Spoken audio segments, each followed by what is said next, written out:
faa'iido dhalay shirkadda dhismaha ee Gondogooye iyo dhismayaasheeda casriga ah.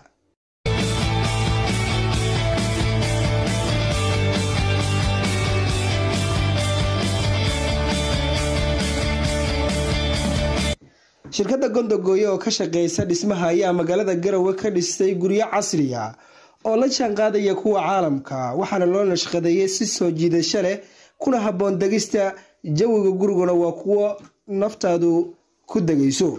dhismaha gurigan ayaa lagu dhisay qalab casri ah oo la jaanqaadaya kuwa caalamka. gurigan ayaa ah mid deegaan oo ku yaala xaafadda Mubarak ee magaalada Garowe.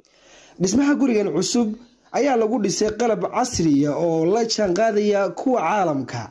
gurigan oo ah mid xaafada ama deegaan kuna yaal xaafadda Mubarak waxa uu ka kooban yahay fadhi, kushiin ama jiko, qaybta dharka lagu dhaqo laundry, 4 qol oo jiifa iyo 3 musqulood oo gudaha ah, qol idrid banaana iyo musqushiisa, 2 barando iyo daarad qaadaysa ilaa iyo 3 gaari.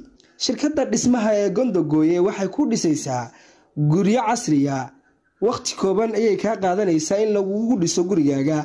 nashqada aad rabtana waa lagu dhisayaa. haddaba balanteenu waa shirkadda habka casriga guryaha u dhistay ee Gondogooye. fadlan la xiriir telefoonada shaashada kaaga muuqda, sidoo kalena kala xiriir kontooyinka ay ku leedahay baraha bulshada.